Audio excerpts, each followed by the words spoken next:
when I decided to take the examination for my boards in internal medicine, I had no idea the adventure I was setting out on.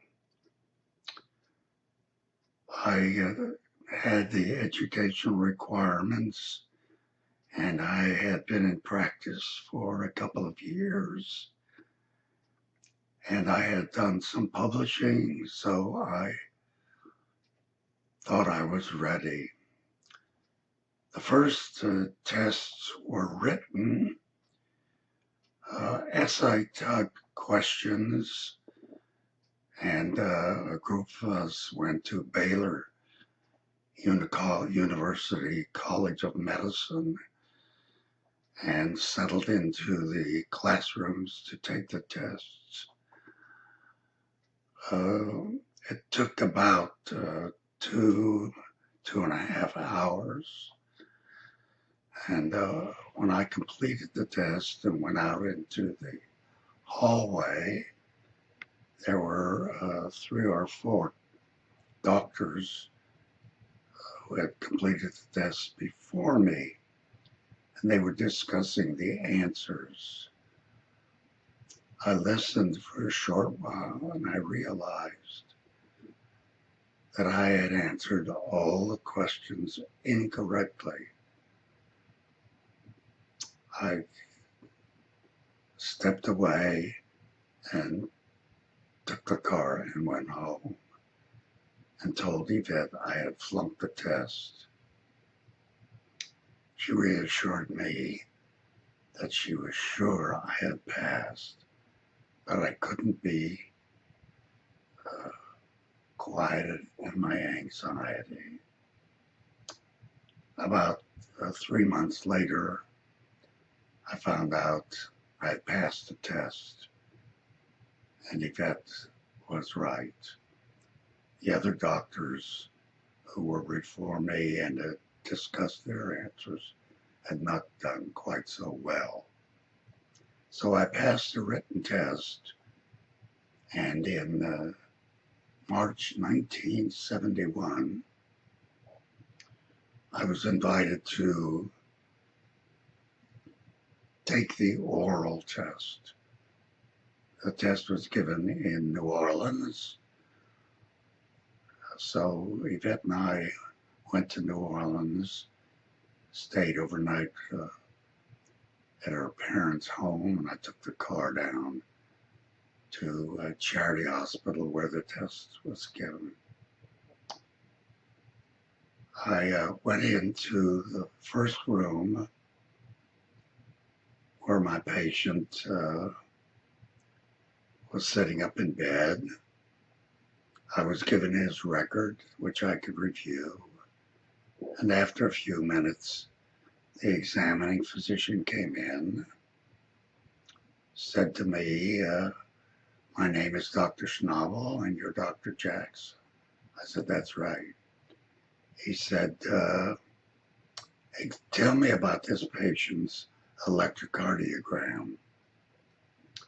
So I looked at the cardiogram and I said, well, the rate of his heart is such and such a speed, and the P wave of the cardiogram measures so much, and the R wave is in such a direction. And Dr. Schnabel interrupted me.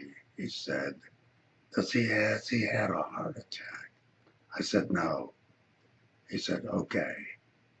Then I could tell he really wasn't interested in what he was doing, but he asked a few non-specific questions and told me that was enough. My next examiner, was a different breed. He was George Birch, chairman of the Department of Medicine at Tulane School of Medicine. George and I had previous experience because he was a consultant at the VA hospital and made rounds every Friday afternoon. And so since I took my residency at the VA hospital, I knew him and he knew me. He gave me the patient's record and I looked at it and he said, "What's wrong with the patient?" And I said, "He has monocytic leukemia." He said, "That's right. What are you going to do for him?" I said, "There's nothing to be done. There's no known cure or no known treatment." He said, "That's right." At that point, his demeanor changed and he began questioning me on rare, unusual chemical features of diseases. He wanted to know what caused the color in fingernails in a certain disease. I said I didn't know. He wanted to know what caused the odor in some other diseases. And that went on and on and on. I began to sweat. My heart rate went up. I know I was getting pale. After a while, George recognized there was no more point in tormenting me, and he told me the test was over. I staggered home by car, of course. When I walked in, Yvette saw how pale I was and how I was sweating. I didn't have to tell her what had happened.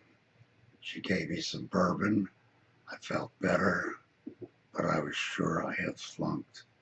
I made plans to go home and study more and take the test at a later date. Things turned out a little differently.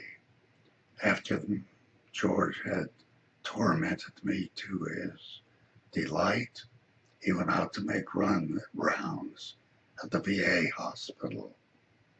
The chief resident there was Ed Christensen, who had been a resident with me, but he had stayed on to take on the job of being a chief resident. George Birch told him how he had aggravated me, tormented me.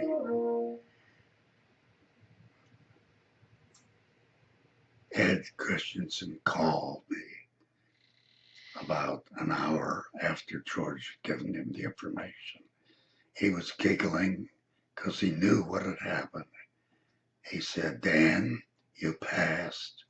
I said, "How could I? I didn't satisfy George Birch's questioning." He said, "Oh, he was just having fun with you." So my heart rate came back to normal. I stopped sweating and things went along well. I became a member of the American Board of Internal Medicine. 20 years later, I had a chance to take my exam again, just to kind of bring myself up to date, which was what the American Board thought was a great idea for every American Board member. I did study for that by getting a syllabus and getting up early every morning, probably about 5 or 6 o'clock, and going through the syllabus line by line and using a highlighter to point out important data, what was new in internal medicine. I also thought I ought to take a review course. So Yvette and I went to Denver, Colorado, where we had a nice stay. In addition, I attended a lecture. The lecturer was going to speak to several things in what was new in internal medicine.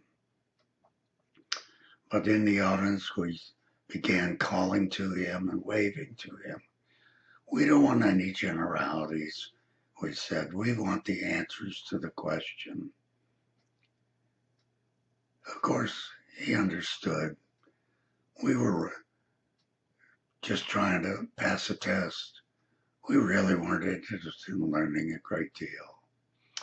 So he went through whatever answers he thought would come up on the test. Things went well. I returned home. This time the test was multiple choice. That was very easy. I had a good result. I'm pleased to say that I got a 93% grade on how to treat a patient. Quite an adventure all around.